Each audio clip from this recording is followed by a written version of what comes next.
سطر اور حجاب کے سلسلے میں جو اصل الاصول ہے، اس بات کو جان لیجئے، یہ احکام آئے ہیں سورہ احزاب میں اور سورہ نور میں۔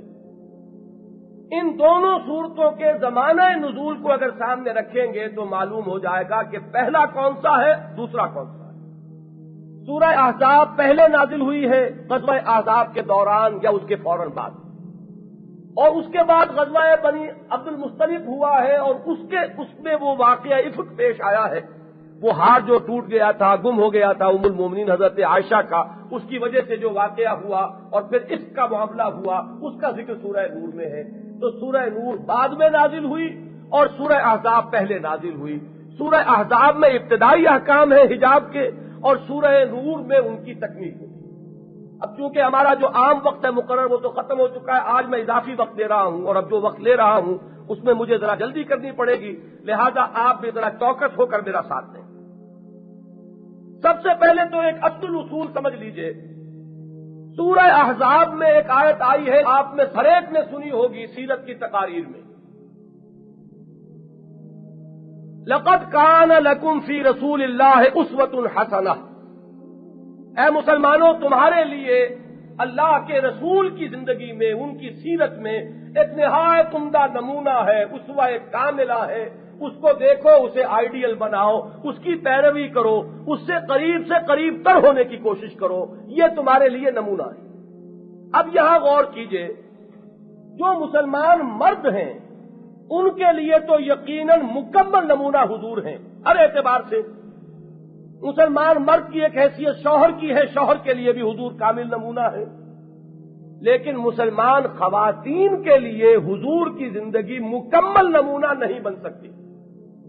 بطور خاتون، بطور بیوی، بطور بیٹی، یہ جو اسوہ ہے یہ تو آپ کو حضور کی زندگی میں تو نہیں ملے گا، حالانکہ یہ بہت ضروری ہے۔ اس کے لیے بھی تو کوئی آئیڈیل، کوئی نمونہ ہونا چاہیے کہ جس کو دیکھ کر مسلمان خواتین جو ہے تا قیام قیامت وہ اپنے طرز عمل کو معین کریں۔ حضور کی زندگی میں دوسرے پہلو جو ہے وہ خواتین کے لیے یقیناً اسوہ ہے۔ عبادت عورتوں کو بھی کرنی ہے، حضور کی زندگی میں عبادت کا نقشہ دیکھیں، اس کی پیروی کریں۔ روزہ انہیں بھی رکھنا ہے، حضور کی زندگی میں روزے کو دیکھیں، اس کی پیروی کریں۔ نماز انہیں بھی پڑھنی ہے، صلو کما رہے تو مونی اسلی، جیسے مردوں کے لیے عورتوں کے لیے۔ لیکن جو مسائل ہیں، معاملات مخصوص ہیں خواتین کے لیے، ان کے لیے اسوہ کون ہوگا؟ یہ ہے سوال، اسے ذہن میں رکھیے، اور اس سے در حقیقت یہ بات آپ کے سامنے کھل کر آئے گی کہ قرآن مجید میں اسی سورہ مبارکہ میں جس میں یہ آیت آئی لَقَدْ كَانَ لَكُمْ فِي رَسُولِ اللَّهِ أُسْوَةٌ حَسَنَةٌ، اسی میں ازواج مطہرات سے خطاب ہو رہا ہے کہ وہ ہے در حقیقت امت کی خواتین کے لیے ہمیشہ کے لیے نمونہ، انہیں بننا ہے۔ خاص طور پر وہ معاملات کے جو خواتین کے ہی ہیں، اس میں تو ظاہر بات ہے کہ نمونہ بننے والی ہو سکتی ہیں امہات المومنین، یعنی ازواج النبی رضی اللہ تعالی عنہن اجمعین۔ چنانچہ دیکھیے، اس میں نے یہ بات اس لیے بیان کی ہے کہ سورہ احزاب کے بعد احکام میں خطاب بظاہر حضور کی بیویوں سے ہے۔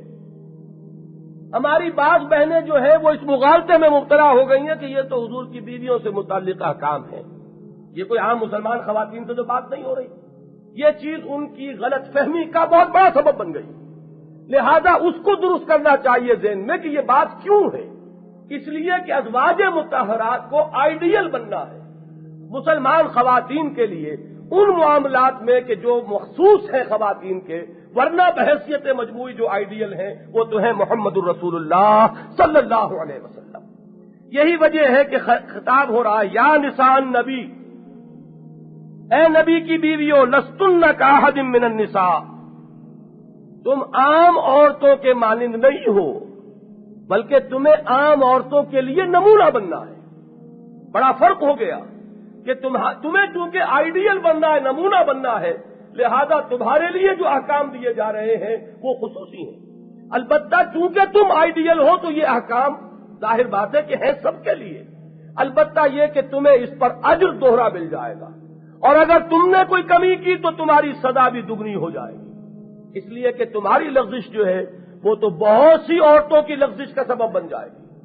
تمہاری عظیمت، تمہاری نیکی، یہ بہت سی خواتین کے لیے عظیمت اور نیکی کے راستے پر چلنے کا سبب بنے گی۔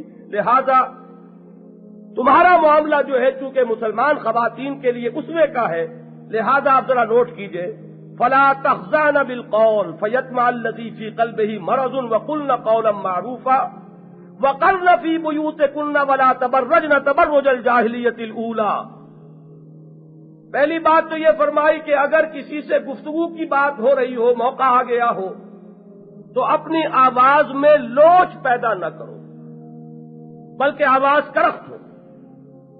یہ جو نسوانی حسن کا ایک جز ہے، آواز کے اندر بھی ایک جاذبیت ہے، کشش ہے، یہ آخر کسی سبب سے رکھی ہے اللہ نے، لیکن اس میں اگر کہیں فتنے کا احتمال ہو جائے تو وہاں حکم دیا جا رہا ہے کہ وہاں آواز تمہاری ذرا کرخت انداز میں گفتگو کرو۔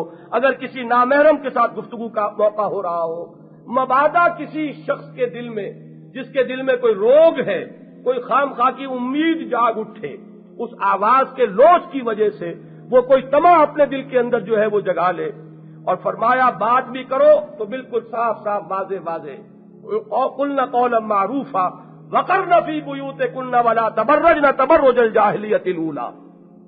اور دیکھو گھروں میں وقار کے ساتھ، سکینت کے ساتھ رہو، اور بن سنور کر جیسے کہ جاہلیت کے دور میں خواتین نکلا کرتی تھی ایسے نہ نکلو۔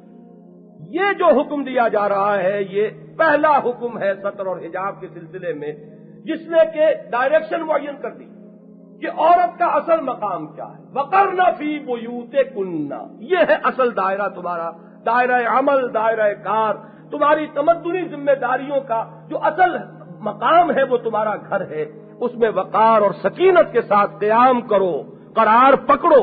یہ ہے در حقیقت جو تمہارے لیے اصل جگہ ہے، نہ یہ کہ تم بازاروں میں جاؤ، نہ یہ کہ تم باہر نکلو۔ یہ چیز اگر کسی ضرورت سے ہے، ناگزیر تمدنی معاملہ تو بات دوسری ہوگی، اس کے لیے احکام دے دیے گئے آگے چل کر، لیکن یہ ہے کہ بلا ضرورت، بغیر کسی حقیقی ضرورت کے مسلمان عورت گھر سے نہیں نکلے گی، وہ گھر میں رہے گی۔ یہ پہلا ڈائریکٹو پرنسپل ہو گیا۔